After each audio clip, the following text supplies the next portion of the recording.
Hello, all you lovely people out here, and welcome to the fourth edition of A Memory of Light read-through by your very own host, Calculator Ferret.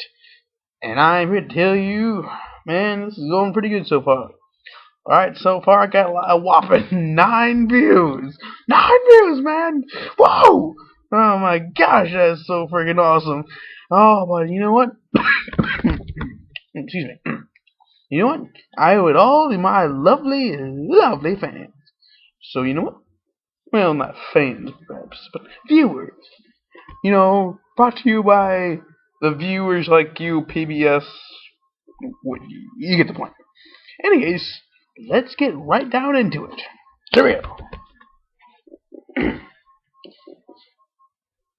It's part of an old Borderland relief for the pain, Melten said, removing the bandage at Talmanes' side. The blister leaf slows the taint left by the cursed metal. Melten was a lean, mop-haired man. He dressed like an Andorian woodsman, with a simple shirt and cloak, but spoke like a Borderlander. In his pouch he carried a set of colored balls that he'd sometimes juggle for the other members of the band. In another life, he must have been a gleeman. He was an unlikely man to be in the band, but they all were, in one way or another. I don't know how it dampens the poison, Melten said, but it does. It's no natural poison, mind you. You can't suck it free. Talmanes pressed his hand to the side. The burning pain felt like thorny vines crawling in under his skin, creeping forward and tearing at his flesh with every movement. He could feel the poison moving through his body. Light, but it hurt. Nearby, the men of the band fought through Camelin up towards the palace. They'd come in through the southern gate, leaving the mercenary bands, under Sandip's command, holding the west gate. If there was human resistance anywhere in the city, it would be at the palace. Unfortunately, fists of Trollocs roved the area between Talmanes' position and the palace. They kept running across the monsters and getting drawn into the fights. Talmanes couldn't find out if, indeed, there was resistance above while getting there. That meant leading his men up towards the palace, fighting all the way, and leaving himself open to being cut off from behind if one of those roving groups worked around behind him. There was nothing for it, though. He needed to find out what, if anything, remained of the palace defenses. From there he could strike further into the city and try to get the dragons. The air smelled of smoke and blood. During a brief pause in the fighting, they'd piled dead Trollocs against the right side of the street to make room for passage. There were refugees in this quarter of the city, too, though not a flood of them. A stream, maybe, seeping in from the darkness as Talmanes and the band seized sections of the throughway leading up towards the palace. These refugees never demanded the band protect their goods or rescue their homes. They sobbed with joy at finding human resistance. Madwyn was in charge of sending them towards freedom along the corridor of safety the band had carved free. Talmanes stared up towards the palace, atop the hill but only barely visible in the night. Though most of the city burned, the palace was not aflame. Its white walls hung in the smoky night like phantoms. No fire. That had to indicate resistance, didn't it? Wouldn't the Trollocs have attacked it if it was one of their first actions in the city? He sent scouts along the street up ahead as he gave his men, and himself, a short breather. Melten finished tying Talmanes' poultice tight. Thank you, Melten, Talmanes said, nodding to the man. I can feel the poultice working already. You said this is part of the cure for the pain. What is the other part? Melten unhooked a metal flask from his belt and handed it over. Shinarian brandy, full of strength. It's not a good idea to drink in combat, man. Take it, Melten said softly. Take the flask and drink it deep, my lord. Or come the next bell, you won't be standing. Talmanes hesitated, then took the task and took a long swallow. It burned like the wound. He coughed, then tucked the brandy away. I believe you mistake your bottles, Melten. That was something you found at a tanning vat. Melten snorted. And it said you have no sense of humor, Lord Talmanes. I haven't one, Talmanes said. Stay close with that sword of yours. Melten nodded, eyes solemn. Dreadbane, he whispered. What's that? Borderland title. You slew a Fade. Dreadbane. It had about 17 bolts in it at the time. Doesn't matter, Melten clapped him on the shoulder. Dreadbane, when you can't take the pain any longer, make 2 fists and raise them towards me. I will see the deed done. Talmanes stood up, unable to suppress a groan. They both understood. The several borderlanders in the band agreed. Wounds made by a Thakandar blade were unpredictable. Some festered quickly, others made men sick. When one went black like Talmanes, though, that was the worst. Nothing short of finding an Aes Sedai in the next few hours could save him. See, Talmanes muttered, it is a good thing I have no sense of humor, otherwise I should think the pattern was playing a joke on me. Daniel, you have a map ready? Light, but he missed Bannon. My lord, Daniel said, hurrying across the dark street carrying a torch and a hastily drawn map. He's one of the band's dragon captains. I think I've found a faster way through the streets to where Aludra had this dragon stored. We're fighting to the palace first, Talmanes said. My lord, Daniel's voice came more softly from his white lips. He's picking at his uniform as if it didn't fit right. If the shadow reaches those dragons... I'm well aware of the dangers, Daniel, thank you. How fast could you move the things, assuming we do reach them? I'm worried about extending ourselves too far, and the city's going up faster than oil-soaked love letters to a High Lord's mistress. I want to get the weapons and leave the city as quickly as possible. I can level an enemy bulwark in a shot or two, my lord, but the dragons do not move quickly. They are attached to carts, so that will help. They aren't going to be any faster than, say, a line of supply wagons. And they would take time to set up properly and fire. Then we continue to the palace, Talmanes said. But at the palace, he said sternly, we might find women who can channel us a gateway straight to Ludra's warehouse. Besides, if we find the palace guards still fighting, we know we have a friend at our backs. We will retrieve those dragons, but we'll do it smartly. He noticed Landwin and Mar hurrying down from above. There are Trollocs up there, Mar said, hastening up to Talmanes. 100 strong at least, hunkered down in the street. Form ranks, men, Talmanes shouted. We push for the palace. The sweat tent fell completely still. Aviendha had anticipated incredulity, perhaps, at her tale. Questioned, certainly. Not this painful silence. Though she had not expected it, she did understand it. She had felt it herself after seeing her vision of the ale slowly losing Jihito in the future. She had witnessed the death, dishonor, and ruination of her people. At least now she had someone of whom to share that burden. The heated stones in the kettle hissed softly. Someone should pour more water. But none of the room's 6 occupants moved attended. The other 5 were all wise ones, naked, as was Aviendha, after the manner of sweat tents. Cerelia, Amyes, Bear, Melten, and Khmer of the Tomanel ale all stared straight ahead, each alone for the moment for thoughts. One by one they straightened their backs and sat up, as if accepting a new burden. That comforted Aviendha, not that she expected the news to break them. It was still good to see them set their face toward the danger instead of away from it. Sightblinder is too close to the world now, said Melten. The pattern has been twisted somehow.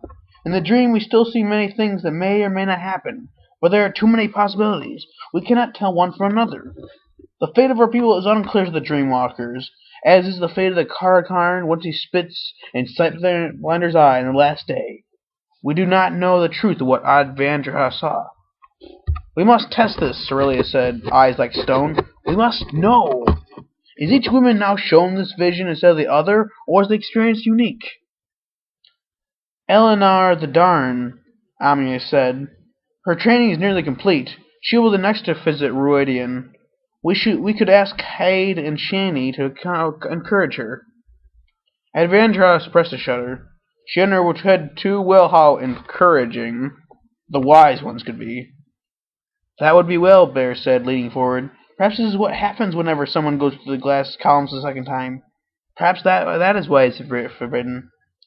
None of them looked at Aviendha, but she could feel them considering her. What she had done was forbidden. Speaking of what happened in Rhuidean was also taboo. There would be no reprimand. Rhuidean had not killed her. This is what the wheel had spun. Bear continued to stare into the distance. Sweat trickled down the side of Aviendha's breasts and her face. I do not miss taking baths, she told herself. She was no soft wetlander. Still, a sweat tent wasn't truly necessary on this side of the mountains. There was no bitter cold at night, so the heat of the tent felt stifling, not comforting, as if water was plentiful enough for bathing. Oh, and if water was plentiful enough for bathing. No, she set her jaw. May I speak? Do not be foolish, girl, Melten said. The woman was round in the belly, nearly to term. You're one of us now. No need to ask permission. Girl? It would take time for them to see her truly as one of them, but they did make an effort. Nobody ordered her to make tea or to throw water in the kettle. With no apprentice around, no guy Shane handy, they took turns doing these tasks. I am less concerned with whether the vision repeats, Aviendha said, than with what I was shown. Will it happen? Can we stop it? Rhuidean shows two types of visions, Chimer said. She's a younger woman, perhaps less than a decade Aviendha's senior, with deep red hair and a long tan face. The first visit is what could be, the second to the columns, what has happened. A third vision could be either, Amia said. The columns always showed the past accurately. Why would they not show the future of equal accuracy? Aviendha's heart lurched. But why, Bear said softly, would the columns show a despair that cannot change? No, I refuse to believe it. Rhuidean has always shown us what we needed to see, to help us, not destroy us. This vision must have a purpose as well, to encourage us towards greater honor. It's unimportant, Cerelia said curtly. But, Aviendha began. It's unimportant, Cerelia repeated. If this vision was unchangeable, if our destiny to fall as you have spoken, would any of us stop fighting to change it? The room grew still. Aviendha shook her head. We must treat it as if it can be changed, Cerelia said. Blessed not to dwell on your question, Aviendha. We must decide what course to take. Aviendha found herself nodding. Yes, you are correct, wise one. What do we do? Chimer asked. What do we change? For now the last battle must be won. Almost, Ami said. I wish for the vision to be unchangeable, for at least it proves we win this fight. It proves nothing, Cerelia said. Sightblinder's victory would break the pattern, so no vision of the future could be sure or trusted. Even if prophecies of what might happen in ages to come, if Sightblinder wins this battle, all will become nothing. This vision I saw has to do with whatever Rand is planning, Aviendha said. They turned to her. Tomorrow, she said. From what you've told me, he's preparing for an important revelation. The Karakarn has a fondness for dramatic presentations, Bear said, her tone itself fond. He's like a Croco burr who has toiled all night making a nest so that he can sing of it in the morning to all who will listen. Aviendha had been surprised to discover the gathering at Merrilor. She had found it only by using her bond to Randall Thor to determine where he was. Arriving here to find so many together, the Wetlander forces collected, she wondered if this was part of what she'd seen.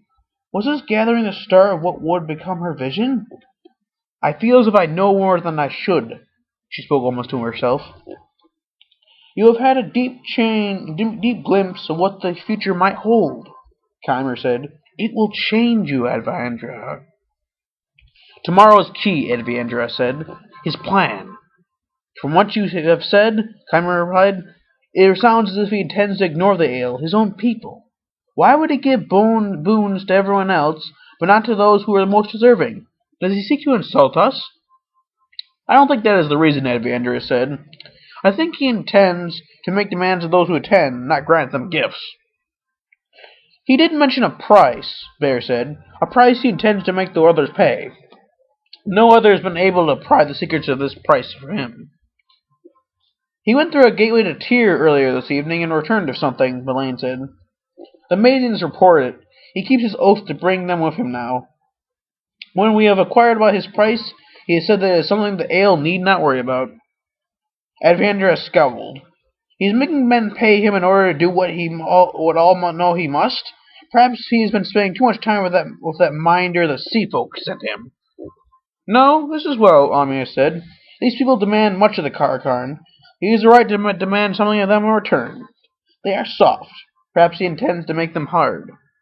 And so he leaves us out, Bear said softly, because he knows that we are already hard. The tent fell silent. Amies, looking troubled, ladled some water into the kettle's heated stones. It hissed as steam rose. "That is it," Cerelia said. "He does not intend to insult us. He intends to do us honor, in his own eyes." She shook her head. "He should know better." "Often," Chimera agreed, "the Carcarn gives insult by accident, as if he were a child. We are strong, so his demand, whatever it is, matters not. If it is a price the others can pay, so can we." "He would not make these mistakes if he had been trained properly." If he had been trained properly in our ways," Cerelia murmured. Aviendha met their eyes evenly. No, she had not trained him as well as he could have been trained, but they knew that Randall Thor was obstinate. Besides, she was their equal now, although she had trouble feeling that way while facing Cerelia's tight-lipped disapproval. Perhaps it was spending so much time with wetlanders like Elaine, but suddenly she did see things as Rand must. To give the ale an exception from his price, if indeed that was what he intended, was an act of honor.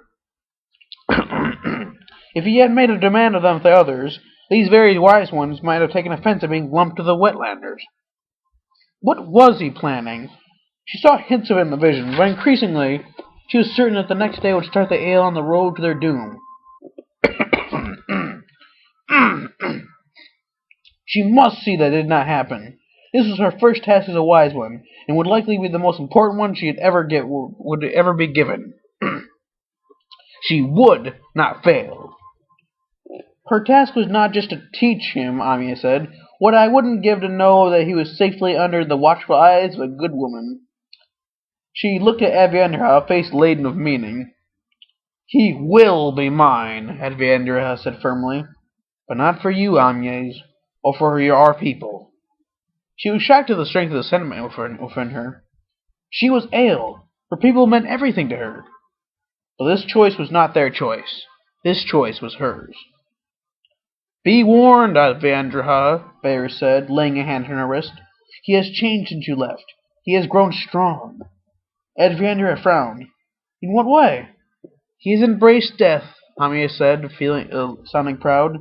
"He may still carry his sword and wear the clothing of a wetlander, but he is ours now, finally and truly." "I must see this," Aviendha said, standing. "I will discover what I can regarding his plans." "There is not much time remaining," Chimera warned. "One night remains," Aviendha said. "It will be enough." The others nodded, and Aviendha started to dress. Unexpectedly, the others joined her, dressing as well. It appeared that they considered her news important enough that they would be going to share with the other wise ones, rather than continue to sit in conference. Aviendha was the first to step out into the night, the cool air, away from the sweltering heat of the sweat tent. It felt good in her skin. She took a deep breath. Her mind was heavy with fatigue, but sleep would need to wait. The tent flaps rustled behind the other wise ones, Melane and Ame speaking softly to one another as they hustled out into the night. Chimera walked purposely towards the Talmanes section of the camp. Perhaps she would speak of her sister-father, Han, the Talmanes chief. Aviendha started to move off herself, but a bony hand took her arm. She glanced over her shoulder to see Bear standing behind her, dressed again in blouse and skirt. "Wise one," Aviendha said by reflex. "Wise one," Bear replied with a smile. "Is there something—" "I would go to Rhuidean," Bear said, glancing at the sky. "Would you kindly make a gateway for me?" "You're going through the glass columns." "One of us needs to. Despite what Amie said, Eleanor is not ready, particularly not to see something of this nature. The girl spends half of her day squawking like a buzzard over the last scrap of a rotting carcass." "But—" "Oh, don't you start to. You're one of us now, Aviendha, but I'm still old enough to have tended your grandmother when she was a child." Bear shook her head. Her white hair almost seemed to glow in the filtered moonlight. "I am the best one to go," she continued. "Chandlers must be preserved for the battle to come. I would not have some child walk into these columns now." "I will do it. Now, that gateway, will you grant my request, or do I need to bully Amies into doing so?" Aviendha would have liked to see someone bully Amies into something. Maybe Cerelia could do it. She said nothing, however, and created the proper way to open a gateway. The thought of another seeing what she'd seen made her stomach twist. What would it mean if Bear returned to the exact same vision? Would that indicate the future is more likely? "It was that terrible, wasn't it?" Bear said softly. "Horrible. It would have made spears leap and stones crumble, Bear. I would rather have danced with Sight-Blinder himself. Then it is much better that I go than another. It should be the strongest of us who does this. Aviendha stopped herself from raising an eyebrow. Bear was as tough as good leather, but the other wise ones were exactly flower petals. Bear, Aviendha said, a thought occurring to her, have you ever met a woman named Nakomi? Nakomi. Bear tried the word in her mouth. An ancient name. I have never known anyone who used it. Why? I met an ill woman while traveling to Rhuidean, Aviendha said. She claimed not to be a wise one, but she had a way about her. She shook her head. The question was merely idle curiosity. Well, we shall know some of the truth of these visions, Bear said, stepping through the gateway. What if they are true, Bear? Aviendha found herself asking. What if there isn't anything we can do? Bear turned. You saw your children, you said.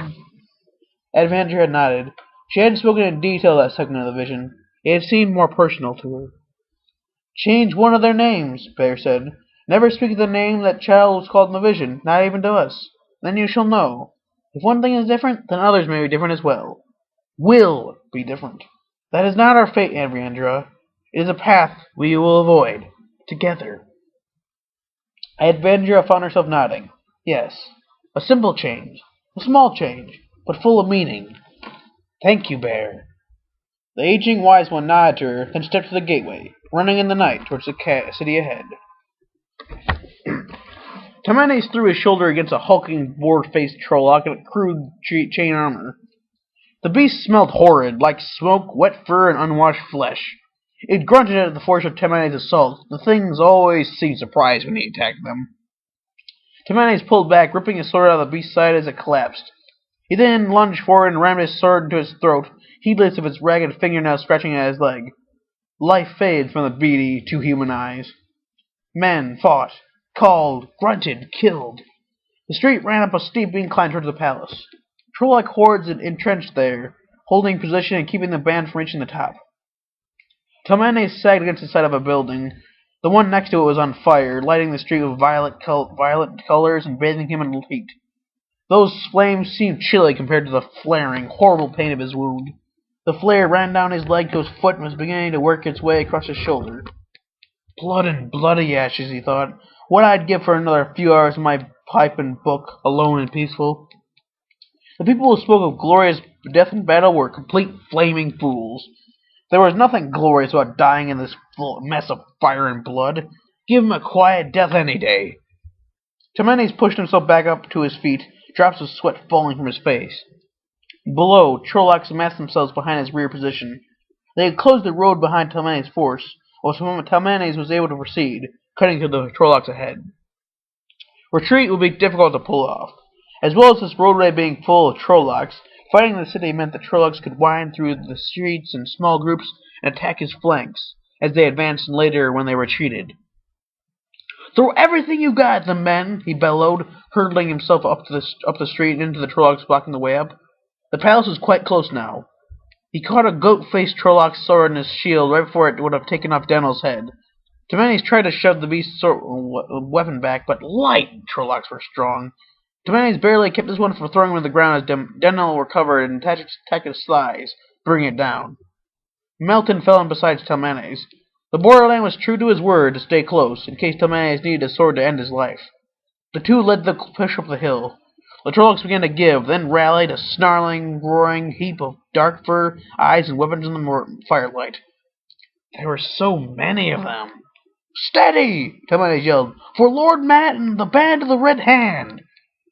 If Mat was here, he would probably curse a lot and complain as much, then proceed to save them all with some battlefield miracle. Talmanes couldn't reproduce Mat's blend of insanity and inspiration, but his yell did seem to encourage the men. The ranks tightened. Gavid arrayed his 24 crossbowmen, the last Talmanes had with him, atop a building that hadn't burned away. They started driving flight after flight of bolts into the Trollocs. That might have broken human enemies, but not Trollocs. The bolts dropped a few, but not as many as Talmanes would have hoped. There's another fade back there, Talmanes thought, pushing them forward. Light, I can't fight another. I shouldn't have fought the one I did. He shouldn't be on his feet. Melton's flask of brandy was gone, long since drained and done what it could. His mind was already as fuzzy as he dared allow. He fell enough dental and Laudred at the front, fighting, concentrating, letting Trolloc blood out onto the cobbles to stream down the hillside. The band gave a good fight of it, but they were outnumbered and exhausted. Down below, another Trolloc fist joined the ones on the street behind him. That was it. He would have to either hit that force behind, turning his back on the one in front, or break his men into smaller units and send them retreating through side streets to regroup at the gate below. Talmanes prepared to give the orders. "For the White Lion!" voices yelled. "For Andor and the Queen!" Talmanes spun as men in white and red broke through the Trolloc lines atop the hill. A second force of Andoran pikemen poured out of a side alley, coming behind the Trolloc horde that had just surrounded him.